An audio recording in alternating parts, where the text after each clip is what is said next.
I invite you now to join us back in this place and time as I share with you a story that took place once upon a time, long, long ago and far, far away, when people could open their chests and see each other's hearts. One day, a man was standing in the middle of the town. He was a young man. Most people thought him quite attractive. And there he was in the middle of the town, proclaiming that he had the most beautiful heart in the whole valley. A large crowd gathered, and they all admired his heart, for it was perfect. There was not a mark or a flaw in it. Yes, they all agreed, it truly was the most beautiful heart they had ever seen. The young man was very proud and boasted more loudly about his beautiful heart, having received the praise of the community. Suddenly, an old man appeared at the front of the crowd and said, "Why, your heart is not as beautiful as mine." And the crowd and the young man looked at the old man's heart. It was beating strongly, but it was full of scars. It had places where pieces had been removed and other pieces had been put in, but they didn't quite fit right, and there were several jagged edges. In fact, in some places, there were deep gouges where whole pieces of his heart were missing. The people stared and wondered, how can he say his heart is more beautiful? The young man looked at the old man's heart, saw its state, and laughed. "You must be joking," he said. "Compare your heart with mine. Mine's perfect, and yours is a mass of scars and tears." "Yes," said the old man, "yours is perfect looking, but I could never trade my heart for your heart. You see, every scar represents a person to whom I have given my love. I tear out a piece of my heart and give it to them, and often they give me a piece of their heart too. It fits into the empty place in my heart, but because the pieces are not exact, I have some rough edges here and there, which I cherish because they remind me of the love that we shared. Sometimes I give pieces of my heart away, and the other person has not returned a piece of their heart to me. These are the empty gouges. Giving love is taking a chance. It's a risk. Although these gouges are painful and they do stay open, they remind me of the love I have for these people too. And I hope someday they may return and fill the space I have waiting for them." So now, do you see what true beauty is? What true perfection is? The young man stood silently with tears running down his cheeks. He walked up to the old man, reaching into his perfect young and beautiful heart, and ripped a piece out. He offered it to the old man with trembling hands. The old man took his offering, placed it in his heart, and then took a piece from his old scarred heart and placed it in the wound in the young man's heart. It fit, but not perfectly, and there were some jagged edges. The young man looked at his own heart, not perfect anymore, but much more beautiful, since love from the old man's heart now flowed into his, and they embraced and walked away side by side.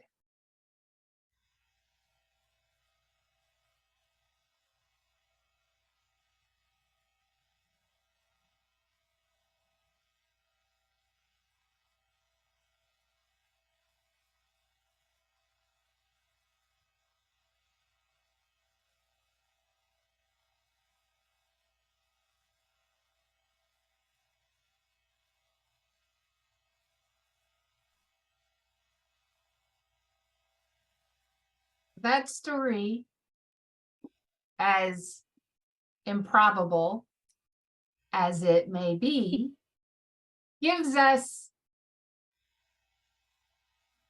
an opportunity to think of hearts in a different way. Today, we're going to consider what is a heart, what's its purpose, and what makes it perfect. And we'll do that on two levels. The first level is purely physical, and the second is more metaphysical or spiritual.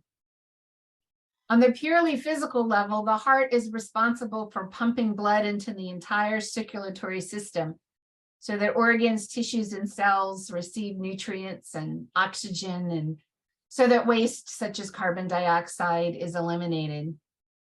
Without oxygenated blood, our bodies will quickly die. Apparently, we can do without some parts of our bodies, appendices, gallbladders, and tonsils, for instance, but we can't survive without a heart. So on a purely physical level, our hearts are essential to our survival.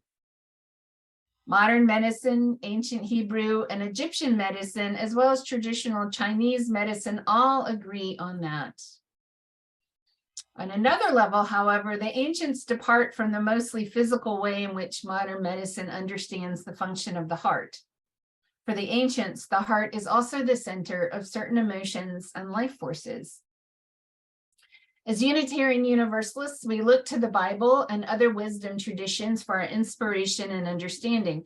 So I thought we could start off with the biblical understanding of the heart's purpose from the Hebrew scriptures, and then explore the Egyptian and traditional Chinese view of the heart.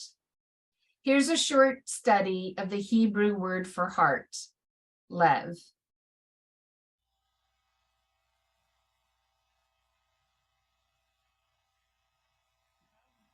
Every morning and evening, Jewish people have prayed these well-known words as a way of expressing their devotion to God. They're called the Shema. Hear, O Israel, the Lord is our God, the Lord is one. And as for you, you shall love the Lord your God with all of your heart, with all of your soul, and with all of your strength. We're going to look at the fourth key word in this prayer, heart, which in Hebrew is sometimes pronounced levav, or more often in a shorter form, lev. Now, different cultures throughout history have had different conceptions of how the human body works, and this is also true of the ancient Israelite writers of the Bible. They knew that the heart was an organ in the chest that sustains life. There's mention of a heart attack in the Bible, Naval, whose heart died inside of him and he became like stone. But the biblical authors talk about the heart in many other ways that might seem strange to modern readers, and that's because these Israelites had no concept of the brain or any word for it. They imagined that all of a human's intellectual activity takes place in the heart. For example, you know with your heart in the Bible. Your heart is where you understand and make connections. In the book of Proverbs, wisdom dwells in the heart. And your heart is what you use to discern between truth and error, like Solomon did when he was king. So the heart is where you think and make sense of the world, and it's where you do more. In the Bible, the heart is where you feel emotions. You feel pain in your heart, like Hannah did when she couldn't have any children. In fact, the phrase "a broken heart" comes from ancient biblical Hebrew. You also experience fear in your heart. Your heart can melt or be distressed. Your heart can even be depressed. But then on the flip side, your heart is where you experience joy. In Hebrew, to be happy is to be good of heart, or to have a heart of joy. So the heart is the generator of physical life. It's also the center of your intellectual and emotional life, and there's more. In biblical Hebrew, the heart is where you make choices motivated by your desires. So David had it in his heart to build a temple for God. Your heart is where your affections are centered. They're called the desires of your heart. And if you really want something and go after it, it's like what Nathan said to David, whatever's in your heart, go and do it. So then, in the Bible, the heart is the center of all parts of human existence, as in the well-known proverb, guard your heart, because from it flows your whole life. Now, the prophet Jeremiah believed that the human heart was fundamentally broken. He said, "The heart of a human is deceitful above all, irreversibly sick. Who can even understand it?" He had watched a whole generation turn away from God. They started sacrificing their children as if that were a good thing. So this is why, in the imagination of the Hebrew prophets, the only hope for humanity is the total renewal of the human heart. Moses predicted that if Israel was ever going to love their God, their heart would need to be circumcised, which is a very vivid and surprising metaphor about removing evil and stubbornness from the human heart. David, after he committed murder and adultery, pleads with God to create in me a pure heart.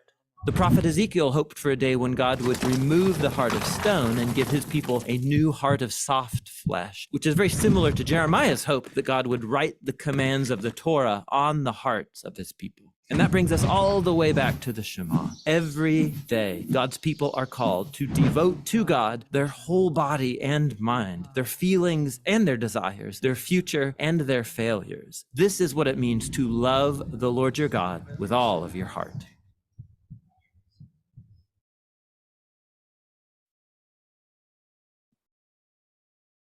Like the Hebrew people, the ancient Egyptians attributed far more than just human love to the heart.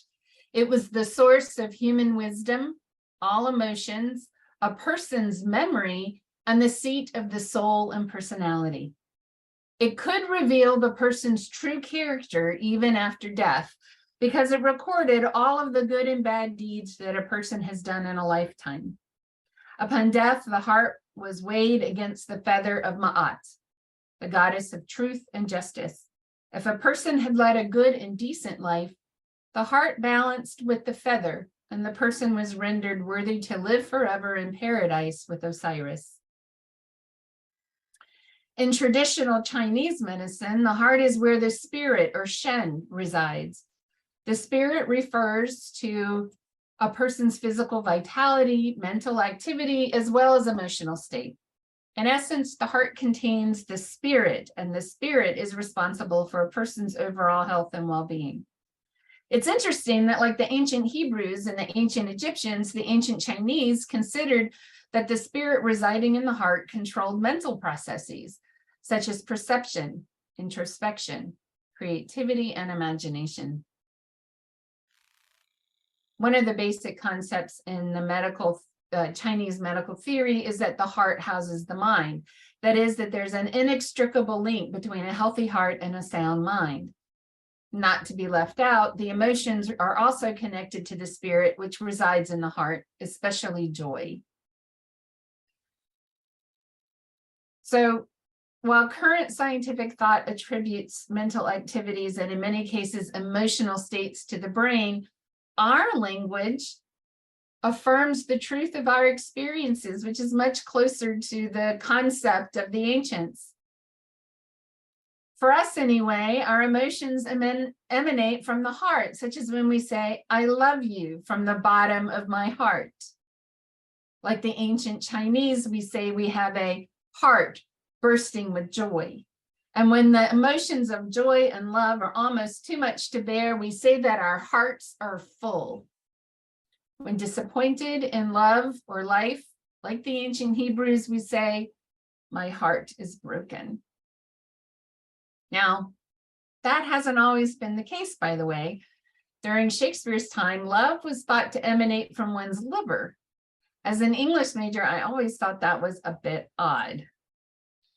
I read a lot of Shakespeare, and it just didn't seem right.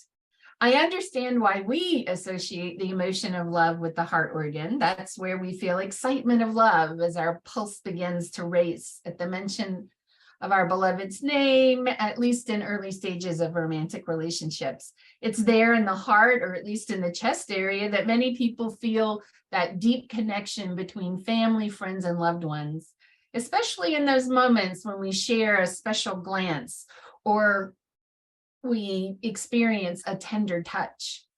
How the heck anyone ever thought that a liver was involved, I'll never understand. In all my years experiencing different types of love, I've never felt anything in my liver. I'm not even sure where my liver is. Equally odd would be hearing from a loved one something like, "I love you," from the bottom of my brain, or that something you were sharing with them was brain-wrenching. It sounds just weird somehow. It doesn't seem to be attributing one's passions in the right place. It's like weird. And it'd be equally weird to hear someone say that they loved you from their liver. Well, there's a reason for that, why it seems so weird to us. Without really knowing in a mental, informational, intellectual sense, we intuit, we know that there's something about our heart area that provides us with, or at least registers our feelings of love and other emotions. As reported in Psychology Today in an article titled "The Heart's Electromagnetic Field is Your Superpower." That's a long title. Let's try that again. The heart's electromagnetic field is your superpower. The Heart Math Institute has been doing research related to heart-brain coherence. Coherence is a state when the heart, mind, and emotions are in energetic alignment and cooperation. It's a state that builds resilience. And according to their research, the heart is the most powerful source of electromagnetic energy in the body. It produces the largest rhythmic field of any of the body's organs. The electrical field produced by the heart has been measured to reach about 3 feet outside the physical body and can be detected in another person sitting nearby via an electrocardiogram, which explains how we experience each other's energy. How you know when your friends and loved ones are happy or sad or frustrated without them having to say anything. You can feel the energy emanating off of them, reflecting their emotional state. Recent research indicates that the ancients might have been onto something, and that the heart may be much more than just the vehicle for blood circulation. Research shows that the heart's as intricate as the brain is, and that in some scientific circles, the heart is now being referred to as the little brain. In fact, when doing all of these measurements of signals, electromagnetic and electrical signals, it turns out that the heart brain, this one, actually sends more communication to the head brain than the other way around. So the heart is influencing what the brain is doing and how the brain perceives its circumstances. So the heart circulates oxygenated and nutrient-rich blood throughout the body and influences its physical coherence. And that being the case, we wonder, what are the benefits of this heart-brain coherence? Like, what's that all about? When harmonious interactions exist among the body's systems, this is referred to as physiological coherence. And as it increases, so does the brain's alpha activity, which supports stress relief and creativity. The calmer yet focused state improves your learning capacity, your ability to make better choices, and your ability to see an expanded view of options. So when your mind and your body are in sync with each other, you are aware of things greater than yourself. You have an expanded view. You're aware of and learning from that which is around you. Whatever the heart communicates to the brain responds to. And the good news is that the same research shows that we can strengthen our hearts and improve our heart-brain coherence. Just like rewiring the communication between neurons in the brain, we can train our hearts by using positive emotions so that the heart communicates to the brain what it needs to more consistently release the chemicals that support healing and well-being. So we can retrain our hearts, apparently, with positive reinforcement. The suggestion is that such things as deep breathing exercises, meditating on something that makes you feel love, joy, or thankfulness, and amplifying positive emotions as they naturally occur in your life are ways to support your heart's effort to maintain coherence. The result is that you have harmonious electrical rhythms to your entire body.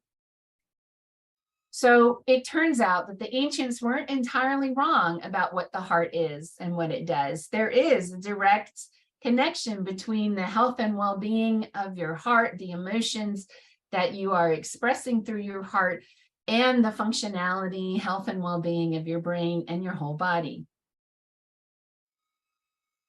So that's what the heart is and what it does.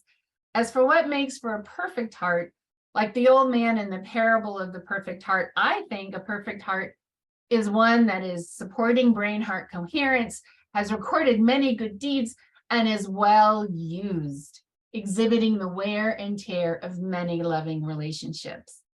A perfect heart is one that, despite life's disappointments, has bravely continued to take the risks associated with sharing a piece of one's heart, and which has recorded the sometimes rough and ragged beauty of those relationships.